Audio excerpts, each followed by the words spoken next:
बोले श्री कार्तिक महात्म की जय। आज मैं आपको कार्तिक मास का 28वां अध्याय सुना रही हूँ।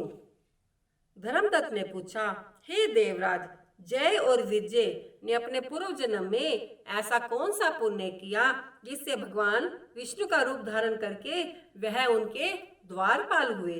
प्राचीन काल में वृण बिंदु की पुत्री देवहूति से कदम ऋषि द्वारा केवल देखने मात्र से ही 2 सुंदर बालक उत्पन्न हो गए। उनमें से बड़े का नाम जय और छोटे का नाम अजय हुआ। बाद में देवहूति के गर्भ से कपिल देव जी भी हुए। जय और विजय दोनों ही विष्णु जी के बड़े भगत और धर्मात्मा थे। दोनों ही नृत्य प्रति अष्टाक्षर मंत्र का जाप किया करते थे और विष्णु जी का व्रत किया करते थे। भगवान इन दोनों भाइयों पर अत्यंत प्रसन्न थे और नित्य पूजा के समय इनको दर्शन दिया करते थे। एक समय राजा के निमंत्रण पर देव ऋषि नारद जी गणों सहित राजा के यज्ञ में जय ने ब्रह्मा और अजय ने पुरोहित बनकर यज्ञ को संपूर्ण करवाया। यज्ञ की विधि पूर्वक समाप्ति हुई। मारुत राजा ने जय और अजय को बहुत सा धन दिया। वह दोनों भाई दक्षिणा लेकर अपने आश्रम में आए और धन का बंटवारा करते समय दोनों भाइयों का आपस में झगड़ा हो गया। जय ने अजय से कहा कि धन के बराबर बराबर भाग होने चाहिए। अजय ने कहा कि जितना धन जिसे मिला है वह उसी का ही है। तब जप ने क्रोध में आकर अजय को श्राप दिया कि तुम धन को लेकर देना नहीं चाहते हो, इसलिए तुम ग्राह हो जाओ। अजय ने जय का दिया शाप स्वीकार कर लिया और जय को श्राप दिया कि तू अभिमानी है, इसलिए हाथी हो जा। जब नियम पूर्वक दोनों की पूजा के समय जब भगवान उनको दर्शन देने के लिए आए तो दोनों ने भगवान से श्राप मोचन का उपाय पूछा। दोनों ने प्रभु से कहा, हे देव, हम दोनों आपके भगत हैं, मगर हाथी की योनि में कैसे होंगे? हे कृपा सागर, श्राप से हमारा उद्धार कीजिए। भगवान विष्णु जी ने कहा, मेरे भक्तों की वाणी कभी असत्य नहीं होती। यमराज भी इनको अन्यथा नहीं कर सकते। पूर्व काल में मुझे भक्तराज प्रहलाद के कहने पर स्तंभ से प्रकट होना पड़ा था और राजा अम्बरीश के कहने पर 10 अवतार लेने पड़े थे। अतः तुम दोनों अपने श्रापों को भोग कर मेरे ही लोक को प्राप्त करोगे, मेरे ही लोक को प्राप्त हो जाओगे। इतना कहकर विष्णु जी अंतर ध्यान हो गए। फिर वह गंडकी नदी के किनारे मगर और हाथी हुए। जाति समरण रहने के कारण इस योनि में भी भगवान विष्णु का व्रत व नियम किया करते थे। एक दिन कार्तिक की पूर्णमासी को वह हाथी स्नान करने के लिए गंडकी नदी में गया और पिछले जन्म का श्राप स्मरण करके मगर ने हाथी को पकड़ लिया। तो हाथी ने भी विष्णु जी का स्मरण किया। फिर क्या था, तुरंत ही शंख चक्र गदा पद्मधारी भगवान ने अपने सुदर्शन चक्र द्वारा उन दोनों को अपने जैसा रूप देकर उन्हें बैंकुट में ले गए। उसी दिन से उस स्थान का नाम हरिश क्षेत्र प्रसिद्ध है। चक्र के आघात से वहां के पत्थरों पर भी चिन्ह बने हुए हैं। वह दोनों जय और अजय के नाम से आज तक संसार में प्रसिद्ध है। हे प्रिय, आपने विष्णु जी के द्वारपालों के संबंध में जो प्रश्न किया था उसका विस्तृत उत्तर मैंने तुम्हें दे दिया है। इसलिए हे द्विज, तुम भी ईर्ष्या और द्वेष को त्याग कर नित्य भगवान विष्णु का व्रत करो। जगत के प्रत्येक जीवन को समदृष्टि से देखो। तुला, मकर और मेष की संक्रांति में नित्य प्रातः काल स्नान किया करो। तुलसी वन की रक्षा किया करो। एकादशी व्रत किया करो। गो, ब्राह्मण, वैष्णवों के सेवा के लिए हर समय तैयार रहा करो। व्रत करने वालों को मसूर दाल और बैंगन के साग का प्रयोग नहीं करना चाहिए। हे धर्मदत्त, ऐसा करने पर तुम शरीर त्याग कर हम लोगों के समान गति को पाओगे। भगवान विष्णु को प्रसन्न करने वाले इस व्रत के समान फल देने वाले तीर्थ, दान और यज्ञ कोई दूसरा नहीं है। हे विप्र, तुम धन्य हो, क्योंकि तुमने विष्णु भगवान को प्रसन्न करने वाला व्रत किया है, जिसका आधा फल तुमने कलहा को दिया। इसके बाद हम कलहा को बैंकुट में ले जा रहे हैं।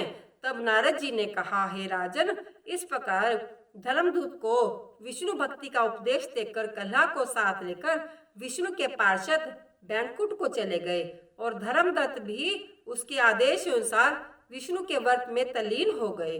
जब उनका देहांत हुआ तो अपनी स्त्री के साथ विष्णु लोक को गए। हे राजन, जो कोई भी प्राचीन काल के इस इतिहास को सुनता है व सुनाता है, वह अंत में विष्णु लोक को जाता है। वह श्री विष्णु भगवान की जय। यह कार्तिक मास का 28वां अध्याय समाप्त हुआ। कार्तिक मास का 29वां अध्याय सुना रही हूँ। राजा पृथु ने कहा, हे नारद जी, आपसे कलहा ने जिस प्रकार मुक्ति पाई वह सारी कथा हमको सुनाई, मैंने भली प्रकार से सुनी है। हे देव ऋषि, यह काम उन दो नदियों के प्रभाव से हुआ था। कृपा करके मुझे यह बताने की कृपा कीजिए। कृष्णा नदी साक्षात भगवान श्री कृष्ण चंद्र जी महाराज का शरीर और वेणी नामक नदी भगवान शंकर का शरीर है। इन दोनों नदियों के संगम का महात्म्य में श्री ब्रह्मा जी भी वर्णन करने में असमर्थ हैं। फिर भी चूंकि आपने पूछा है, अतः मैं आपको इसकी उत्पत्ति व वृतांत सुनाऊंगा। ध्यान से सुनो। चक्षासु मनवंतर के आरंभे श्री ब्रह्मा जी ने सहम पर्वत के शिखर पर यज्ञ करने का निश्चय किया। वह सब देवताओं, भगवान विष्णु और शंकर की सामग्री लेकर उस पर्वत के शिखर पर पहुंचे। तब भगवान भृगु आदि ऋषियों ने ब्रह्म मुहूर्त में उन्हें दीक्षा देने का विचार किया। इसके बाद उन्होंने श्री ब्रह्मा जी की पत्नी तवरा को बुलावा भेजा। वह बड़ी आहिस्ता से आ रही थी। इसी बीच में भृगु जी ने श्री विष्णु जी से पूछा, हे प्रभु, आपने तवरा को शीघ्रता से बुलाया था, वह अभी तक क्यों नहीं आई है? ब्रह्म मुहूर्त टल जाएगा।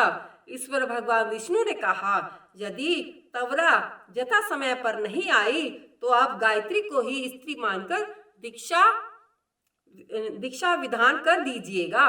क्या गायत्री पुण्य कर्म में ब्रह्मा जी की स्त्री नहीं हो सकती? नारद जी बोले, भगवान शंकर ने भी विष्णु जी की बात का समर्थन किया। यह बात सुनकर भृगु ऋषि ने गायत्री को ही श्री ब्रह्मा जी के दाईं ओर बिठाकर दीक्षा विधान आरंभ कर दिया।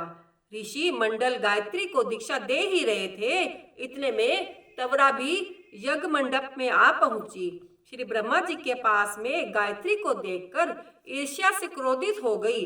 तवरा ने कहा, जहां आप अपूज्यों की पूजा होती है, वह पूज्यों की अप्रतिष्ठा होती है।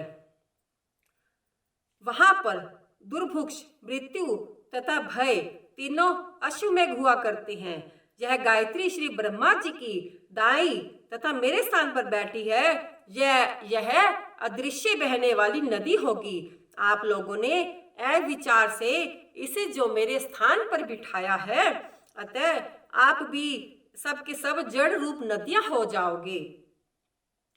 नारद जी ने राजा पृथु से कहा, हे राजन, इस तरह तवरा के शाप को सुनकर गायत्री मारे क्रोध के लाल भभूका होकर अपने होठ काटने लगी और देवताओं के मना करने पर भी उसने उठकर तवरा को श्राप दे डाला। गायत्री ने कहा, ब्रह्मा जी जैसे तुम्हारे पति हैं वैसे ही मेरे भी पति हैं।